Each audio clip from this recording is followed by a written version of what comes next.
Tidak beberapa hari lagi kita akan memasuki bulan Zulhijjah. Di dalam bulan Zulhijjah yang dikenal dengan bulan Haji, kemudian juga dikenal dengan bulan Kurban. Oleh karena itu, pada kesempatan tausiah yang singkat ini, karena tinggal beberapa hari lagi, perlu kita memahami dan mengkaji kembali ketika kita memasuki bulan Zulhijjah yang dikenal dengan bulan Kurban, yang di dalamnya juga ada Idul Adha. Bapak, ibu-ibu jamaah Selasa dirahmati oleh Allah. Di situ kita menemui kalimat Idul Adha. Aid itu asal katanya adalah ada ya'udu idan, artinya adalah kembali. Kita pasti akan kembali kepada Allah.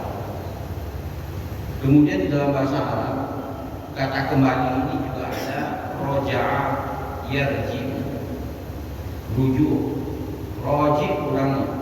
Kalau banyak tambah waw dan nun belakang menjadi roji'un, itu artinya juga kembali. Bedanya apa? Bedanya kalau roja'a ini kembalinya itu bertahap, ada prosesnya.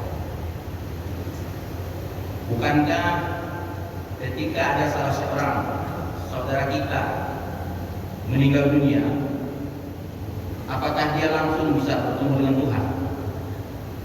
Ada prosesnya.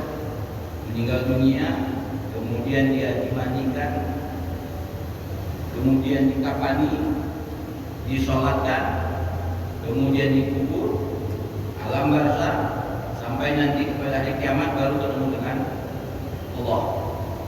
Nah, ini prosesnya bertahap. Ini namanya adalah roja'a yarji'un, kembali.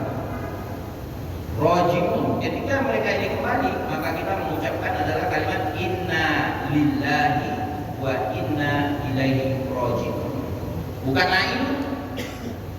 Nah, tapi kalau ada ya'udu dan kita pasti kembali. Waktunya dinamakan dengan mi'ad, tempatnya dinamakan dengan ma'ad. Jadi innallaha la yukhliful mi'ad, Allah pasti akan memenuhi perjanjiannya kepada kita dan kita pasti akan kembali.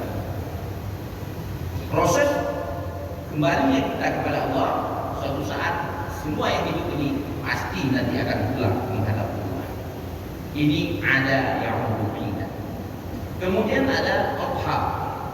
Adha itu asal katanya adalah dohayat. Waktunya doha yadha artinya adalah ketenangan, ketentraman, kedamaian. Waktunya dinamakan dengan duha.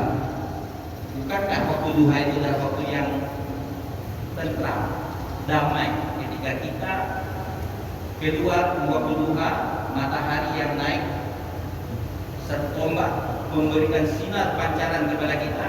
Kata ilmu kesehatan, sinar matahari di waktu duha itu banyak mengandung vitamin D yang sangat bermanfaat bagi tubuh manusia. Waktunya dinamakan dengan duha. Ada amalan penyembelihan dilakukan di waktu duha, itu namanya adalah udhiyah. Jadi udhiyah itu orang Arab mengatakan sembelihan yang dilakukan di waktu duha, namanya adalah udhiyah. Doha yadha artinya ketenangan, ketentraman. Kaitannya adalah udhiyah, penyembelihan yang dilakukan di waktu duha itu akan menyebabkan ketenangan, ketentraman, kedamaian bagi orang-orang yang melakukan penyembelihan pada waktu itu. Dan penyembelihan itu yang bisa menyebabkan dia menimbulkan lebih dekat kepada Allah. Kedekatan ini dinamakan dengan qaribun. Qarib itu artinya dekat. Asal kata qurba, supaya dia lebih dekat lagi, ditambah alif dan nun di belakangnya menjadi kurban. Jadi kurban itu bukan sembelihan, tapi kurban itu adalah amalan yang dilakukan. Dengan amalan itu kita semakin dekat kepada Allah asal katanya kurban. Nah, apa tandanya? Tandanya gampang sekali. Setelah kita melaksanakan ibadah kurban, setelah hewan itu kita sembelih, dagingnya dibagi-bagikan. Coba lihat, orang yang berkurban itu setelah hewan kurbannya disembelih dibagi-bagikan, hubungannya semakin dekat nggak dengan Allah atau semakin jauh? Kalau hubungannya semakin dekat dengan Allah, maka kurbannya diterima oleh Allah. Tapi setelah hewan kurbannya disembelih, hubungannya semakin jauh daripada Allah, maka ada masalah dalam kurbannya. Bukan kurban namanya, tapi itu adalah hewan yang dikorbankan. Nah, pertanyaannya, di dalam kurban itu kenapa harus hewan yang kita sembelih? Kurban itu, hewan itu yang paling dominan pada hewan itu adalah nafsu. Orang yang berkurban 10 Zulhijjah itu ketika kita tidak bisa melaksanakan ibadah haji di Mekah, karena ibadah haji 10 Zulhijjah itu jamaah haji melempar jumroh. Jumroh yang dilempar adalah jumroh pertama adalah jumroh Aqabah. Aqabah itu melambangkan nafsu. Ketika dia setelah melaksanakan wukuf di Arafah, kemudian 10 Zulhijjah dia berangkat ke Musdalifah, melempar jumroh Aqabah. Di sana dia mengatakan, ya Allah, hari ini ya Allah, apa nafsu yang menghalangi hamba untuk lebih dekat kepadamu ya Allah? Hari ini hamba lempar ya Allah, hamba buang jauh-jauh ya Allah, sehingga setelah hamba melempar jumroh Aqabah ini ya Allah, hamba buang nafsu yang menghalangi hamba lebih dekat kepadamu ya Allah. Setelah ini hamba berjanji membangun komitmen bahwasanya sesudah hamba melempar jumroh ini ya Allah, hamba akan selalu lebih dekat lagi kepadamu ya Allah. Dilemparlah jumroh Aqabah, dibaca dengan bacaan Bismillahirrahmanirrahim, Allahu Akbar. Bismillah banyak bahlil ya. Ya Allah, aku menyebut namamu ya Allah. Allahu Akbar. Saya lempar, saya buang nafsu saya jauh-jauh ya Allah. Orang yang tidak melaksanakan ibadah haji 10 Zulhijjah di Indonesia ini, dia juga membuang hawa nafsunya, tapi tidak melempar jumroh. Dia menyembelih hewan, yang mana pada hewan itu yang lebih dominan adalah nafsu.